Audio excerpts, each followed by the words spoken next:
என் அன்பு நேயர்களுக்கு உங்கள் உஷாவின் அன்பு வணக்கங்கள். என் முந்தைய பகுதிகளை படித்தவர்களுக்கு கோடி நன்றிகள்.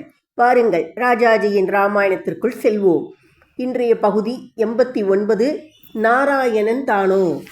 அங்கதனுடைய தேற்றுதலினால் வானரர்கள் தைரியம் கொண்டு ஒன்று சேர்ந்து கும்பகர்ணனை தாக்கினார்கள். பெரிய மரங்களையும் பாறைகளையும் பறித்தெடுத்து அவன் மேல் வீசி எறிந்தும் அடித்தும் நொறுக்கியும் பார்த்தார்கள். அவனோ இவற்றை கொஞ்சமும் லட்சியம் செய்யாமல் சிரித்துக்கொண்டே வானரர்களை துவம்சம் செய்தான். கும்பகர்ணனுடைய வீராவேசமும் குரூர யுத்தமும் வானரர்களை சிதற அடித்தன. கடலிலும் தாங்கள் கட்டின சேதுவிலும் ஆகாயத்திலும் காட்டிலும் ஓடி மறைய பார்த்தார்கள். மறுபடியும் அங்கதன் வானர வீரர்களுக்கும் வானரப்படைக்கும் தைரியம் சொல்லி ஒன்று சேர்த்து கும்பகர்ணனை தாக்கச் செய்தான். துவிவிதன், ஹனுமான், நீலன், விர்ஷபன், சரபன் முதலிய வீரர்கள் கும்பகர்ணனை பலமாக தாக்கினார்கள். அவனோ அதையெல்லாம் லட்சியம் செய்யவில்லை. வானர வீரர்களை ஒருவர் பின் ஒருவராக அடித்து நொறுக்கி கீழே தள்ளினான். வானர சேனைக்கு பயங்கர நாசம் விளைவித்தான். அங்கதனே அடிபட்டு நினைவற்று பூமியில் விழுந்தான். சுக்ரீவனும் அடிபட்டு பிரஜையற்று கீழே விழுந்தான். நினைவற்று கிடந்த சுக்ரீவனை எடுத்து தூக்கி கொண்டு கும்பகர்ணன் வெகு மகிழ்ச்சியுடன் லங்கையை நோக்கி ஓடினான். ராட்சச சேனை பெருமகிழ்ச்சி அடைந்து ஆரவாரித்தது. அண்ணன் ராவணனிடம் வானரராஜனை கொண்டு போய் தான் தந்த பரிசாக கொடுக்க கும்பகர்ணன் சென்றான். இவ்வண்ணம் பிரஜை இழந்த வானரராஜனை தூக்கி கொண்டு லங்கா நகர ராஜவீதியில் வெற்றிகரமாக சென்ற கும்பகர்ணன் மேல்மாட மாளிகையிலிருந்து அரக்கர்களும் அரக்கிகளும் புஷ்பமும் சந்தன குளமும் ஏராளமாக பொழிந்தார்கள். சிறிது நேரம் கழிந்தது. சுக்ரீவன் நினைவடைந்தான். என்ன இது, எங்கே இருக்கிறேன் என்று நாற்புறமும் பார்த்து விஷயம் அறிந்து கொண்டான். திடீரென்று அரக்கனுடைய காதுகளையும் மூக்கையும் பல்லால் கடித்தும் நகங்களால் கிழித்தும் ரணமாக்கி துன்பப்படுத்தினான். அரக்கன் அந்த வேதனையின் காரணமாக சுக்ரீவனை கீழே போட்டு காலால் துவைக்க பார்த்தான். உடனே சுக்ரீவன் குதித்தெழுந்து ஆகாய மார்க்கமாக ராமச்சந்திரன் இருந்த இடத்திற்கு பாய்ந்து போய்விட்டான். இப்படி சுக்ரீவன் செய்வான் என்பதை முன்னமேயே ஹனுமான் உணர்ந்து கொண்டு கலங்கி போன வானர சேனையை வியூகப்படுத்தி அமைதியாகவும் தைரியமாகவும் நிற்கச் செய்து மறுபடியும் யுத்தத்துக்கு ஆயத்தமாக்கினான். காதுகளும் மூக்கும் அறுபட்டு இரத்த வெள்ளமாக கும்பகர்ணன் சாயங்கால மேகத்தைப் போல் செக்க சிவந்து ஏமாற்றமடைந்து பெரும் கோபத்தோடு காலாந்தகனைப் போல் ஒரு பெரிய இரும்பு உலக்கையை கையில் தூக்கி கொண்டு யுத்த களத்துக்கு மறுபடியும் திரும்பினான். யாராலும் கும்பகர்ணனை தடுக்க முடியவில்லை. கொன்றும் தின்றும் வானர சேனையை அழித்து கொண்டே வந்தான். அவன் மேல் வானரர்கள் ஏறி மலை போன்ற அவன் தேகத்தை குத்தியும் கிழித்தும் பார்த்தார்கள். அவனோ இதை ஒன்றும் லட்சியம் செய்யவில்லை.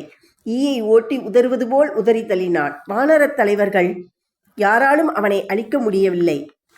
லட்சுமணனும் அம்புகள் எய்து எதிர்த்தான். ஆனால் அரக்கன் அவனை விட்டுவிட்டு தாண்டி சென்று ராமனை எதிர்க்க ஓடினான்.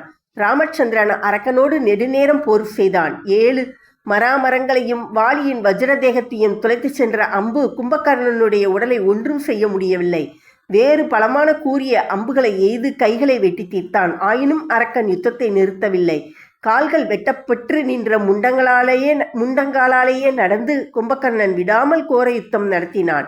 கடைசியாக ராமன் தன் வில்லை வளைத்து ஓர் அம்பு செலுத்தி அரக்கனுடைய தலையை அறுத்து தள்ளினான். அறுக்கப்பட்ட தலை ராமன் செலுத்திய சரத்தின் வேகத்தால் ஆகாயத்தில் கிளம்பி லங்கா நகரத்தினுள் ஒரு மலை விழுவது போல் ஜுவாலையுடன் விழுந்தது. காலாந்தகனை போன்ற உனது தம்பி கும்பகர்ணன் உத்தமலோகம் அடைந்து விட்டான். அநேகாயிரம் வானரர்களை கொன்று தின்று வெகுநேரம் ராம லட்சுமணர்களுடைய வானர சேனையை தத்தளிக்க செய்தான். பிறகு ராமனுடைய சரத்துக்கு இரையானான். அவனுடைய தேகம் புஜங்களும் கால்களும் அறுபட்டு விகாரமடைந்து காட்டுத்தீயால் எரிபட்ட ஒரு மகா விருட்சத்தை போல் கிடக்கிறது.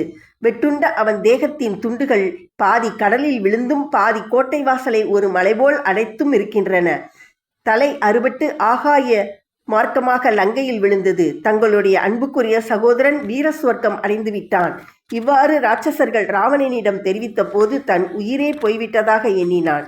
ராவணன் சோகத்தால் நினைவிழந்தான். பிறகு பிரஜை வந்த பின், ஹா வீரனே, எல்லையற்ற பலவானே, என்னை தனியாக விட்டுவிட்டு யமலோகம் சென்றாயே, என் வழக்கை வெட்டுண்டது. எந்த சத்ருவும் கிட்ட நெருங்க முடியாதிருந்த நீ ராமனால் கொல்லப்பட்டாயா? வானத்தில் தேவர்கள் சந்தோஷப்படுவதை காண்கிறேன். வானரர்கள் ஆனந்த கூத்து ஆடுகிறார்கள்.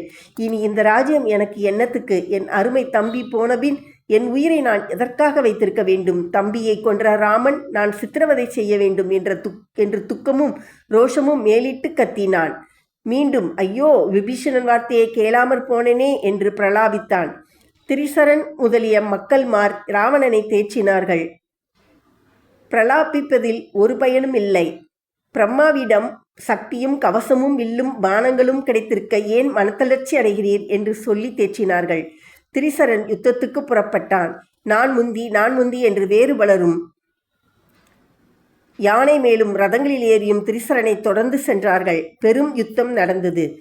நராந்தகன் ஒரு குதிரையின் மீது ஏறி ஈட்டி எடுத்துக்கொண்டு வானர சேனையை தாக்கி திணறச் செய்தான். சுக்ரீவனையே நோக்கிச் சென்ற நராந்தகனை அங்கதன் ஆயுதமின்றி எதிர்த்து அவன் குதிரையையும் அவனையும் கொன்று வீழ்த்தினான். இப்படியே தேவாந்தகனும் திரிசிரசும் மாருதியாலும் மகோதரன் நீலனாலும் கொல்லப்பட்டார்கள். அதிகாயன் லக்ஷ்மணனுடைய அஸ்திரத்துக்கு இரையானான். இந்த நால்வரும் 4 யமன்கள் போல கோர யுத்தம் செய்து வானரப்படைக்கு பெரும் சேதம் இழைத்த பின்னரே மாண்டார்கள். அதிகாயனும் மாண்டான் என்பதை அறிந்ததும் ராவணன் மனம் கலங்கி போனான். என்ன ஆச்சரியம்!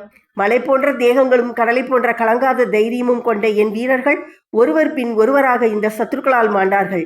இதுவரையில் தோல்வி என்பதை அறியாத என் சூரர்கள் எல்லோரும் இப்போது தோல்வியடைந்து வீழ்த்தப்பட்டார்கள். என் மகன் ஒப்பற்ற இந்திரஜித் கட்டிய நாகபாசத்தையும் கூட எப்படியோ தெரித்துவிட்டு நிற்கிறார்கள். இந்த ராமனுடைய பராக்கிரமம் எனக்கு விளங்காத ஒரு விந்தையாக இருக்கிறது. இவன் நாராயணனே என்று எண்ணுகிறேன்.